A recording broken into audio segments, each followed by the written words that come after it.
Across the Pacific Ocean, thousands of miles from the Philippines, there are words that sound strangely familiar. Terms for family, numbers, body parts, boats, and even everyday objects share the same roots. These echoes reveal a truth that historians now confirm. Filipino languages are part of a vast linguistic family that once spread across oceans. This is the story of how Filipino languages connect to the Pacific.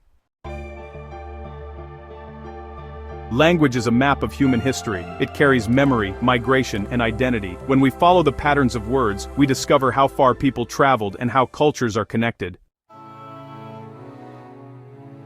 In the case of the Philippines, the journey of language stretches far beyond its shores. Filipino languages belong to the Austronesian family, one of the largest language families in the world. This family spans a distance larger than any empire.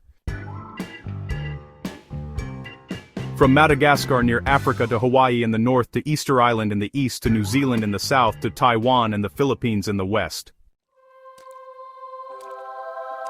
Millions of people speak languages that share the same ancient roots. This connection tells a powerful story. Long before modern borders, the ancestors of Filipinos and Pacific peoples were part of a single ocean world. Austronesian roots, the family of languages. The term Austronesian refers to a group of languages spoken across the islands of the Pacific and Indian Oceans. Experts believe this linguistic family is at least 4,000 years old. Some of these languages include Tagalog, Cebuano, Ilocano, Kapampangan, Bicol, Hiligaynon, Kankanaey, Ivatan, Hawaiian, Maori, Samoan, Tahitian, and Malagasy. This is one of the most widespread language families in world history. What connects all of them is not politics but ancestral migration. The ancestors of Pacific Islanders and Filipinos once belonged to the same expansive maritime culture. When linguists compared Filipino languages with languages in Polynesia, Micronesia, and even Madagascar, they found hundreds of shared word roots. Some examples are astonishingly clear. Let's look at family terms. Mother, in Tagalog, it's ina. In Hawaiian, it's hina. In Maori, it's waya. The root syllable for mother appears across distant islands. Now let's talk about father. In Tagalog, it's ama. In Samoan, it's tama.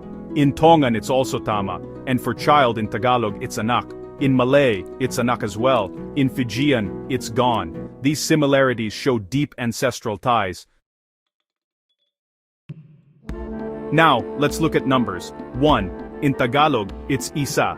In Malay, it's satu. In Hawaiian, it's kahi. 2. In Tagalog, it's dalawa. In Hawaiian, it's lua. In Maori, it's rua. And 3. In Tagalog, it's tatlo. In Maori, it's toru. The patterns do not happen by coincidence. They are evidence of shared linguistic ancestry. One of the strongest clues in Austronesian history is, well, the language of boats. Because the Austronesian world was so maritime, boat vocabulary contains some really powerful roots. Words for boat or canoe actually appear across the Pacific with similar sounds.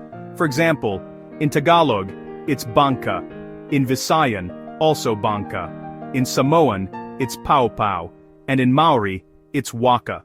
And then, for outrigger, in Visayan it's katig. While in Hawaiian, the outrigger float is called ama. Based on archaeology and linguistics, the Philippines played a central role in the migration of Austronesian peoples.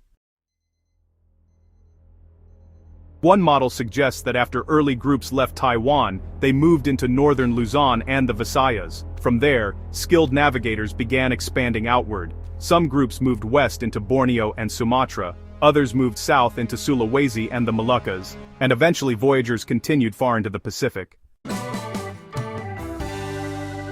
So, this means that Filipino languages are not only connected to the Pacific, they're actually part of the bridge between Taiwan and the rest of Oceania. Connections with Micronesia and Polynesia are, well, really fascinating. Filipino languages share meaningful similarities with Micronesian and Polynesian languages. The similarities become even stronger in words related to nature, family, and the body. One of the most surprising connections, honestly, involves the island of Madagascar near Africa. The people there speak Malagasy, which is a language belonging to the Austronesian family.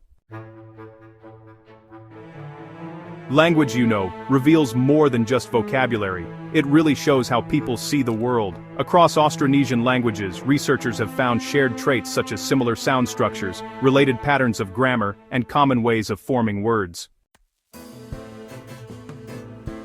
You may wonder, how languages separated by thousands of miles still share similarities. The answer is the strength of inheritance. The Philippines sits at the center of this vast language family. It is, honestly, one of the richest linguistic regions on Earth, with more than 170 languages spoken across the islands. From Luzon to Mindanao, from Taiwan to Polynesia, from Indonesia to Madagascar, the languages all echo one another. It is important to clarify what linguists mean by connection. Filipino languages are not the source of all Pacific languages, nor did Pacific languages come directly from the Philippines. Several scientific fields support the linguistic connections. Why these connections matter is, this history really challenges the old colonial idea that Filipinos were isolated or culturally limited before foreign contact.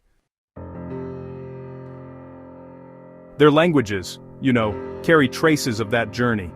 Each shared word is a reminder of an ancient world connected by courage, curiosity, and ocean skill.